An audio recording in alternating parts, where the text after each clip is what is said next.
Welcome to Mindful Chatting, a podcast where therapy meets real life. I'm Kristen, a therapist, business owner, and a lifelong student of what it means to fully show up in our relationships, in our work, and in our healing.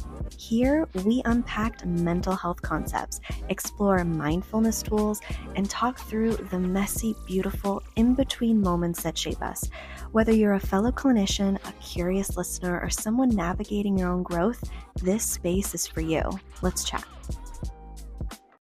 Hey friend, welcome back to Mindful Chatting with Kristen. I am so glad you're here because today's episode is one I wish I had heard years ago when I was stuck on the edge of every to-do list, blaming myself for not being motivated enough. So before we jump in, go ahead, grab your comfort item, whether it's a cozy blanket, a warm drink, or let's be honest, a hoodie with those thumb holes, and let's get settled because you deserve a moment to just be while we talk about this. Because today we're dismantling a myth that's failed so many of us with ADHD, that dopamine equals motivation. It sounds good in theory, but in real life, that chase for stimulation often leaves us feeling burnt out, frustrated, and even more disconnected from our goals than we wanted to be. So today, we're talking about it.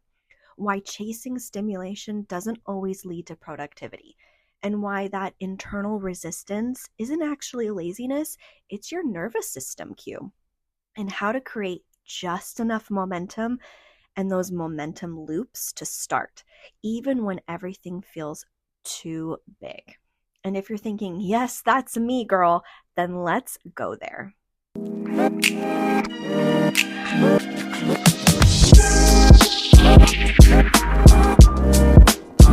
So let's clear something up first, though.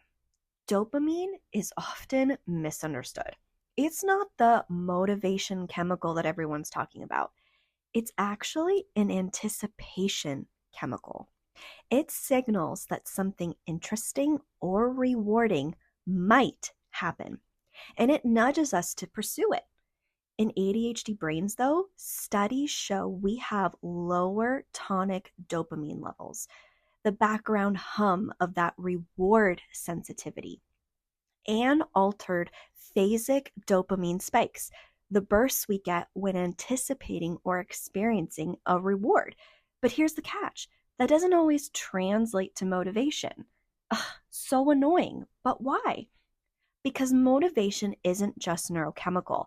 It's contextual, emotional, and deeply tied to how safe and regulated we feel in our bodies. You can have a dopamine spike when you're excited about that new planner, that project, or podcast, but the second shame, fear of failure, perfectionism, or overwhelm enters the picture, boom, shutdown, inhibition, freeze response. ADHDers aren't understimulated. We're often overwhelmed and disconnected from our internal cues. And that's not a chemical problem. It's actually a regulation problem. So let's talk about what I call the invisible resistance. That moment when you know what you should be doing, but it feels like your body just can't. Ugh, I have this all the time. You're not imagining it. That's not a character flaw. That's your nervous system protecting you. In ADHD brains, especially in women, we often carry lifelong internalized shame about being too much or not enough, especially for you women who are late diagnosed. We also have emotional injuries from rejection, inconsistency, or invalidation. And we also have performance-based self-worth, especially in achievement-driven systems like the one we're in. And this creates what researcher Dr. Thomas Brown calls emotional dysregulation as the engine behind executive dysfunction. So when your brain resists a task, especially one tied to self-worth, perfection, or potential failure, it may actually be signaling you that I'm not safe right now, or this feels too hard, or if I do this wrong, I'm going to spiral. our resistance actually becomes part of this freeze, fawn, fight or flight loop. And it cycles through anticipation, avoidance, shame, and then overcorrection or the crash. It's not laziness. It's a body-based boundary that says this task is too emotionally loaded to start without regulation. This is an internal cue, and we need to be listening to it. So I know you're asking, great, that's awesome, great, something else to work on. But the real question is so how do we break that cycle? Not with hacks or productivity guilt, but actually with tiny, sustainable dopamine bridges that connect your brain back to safety, not just stimulation. So here's how to build a just enough momentum loop to keep you going. So the first part is we need to shrink that task to the atomic level.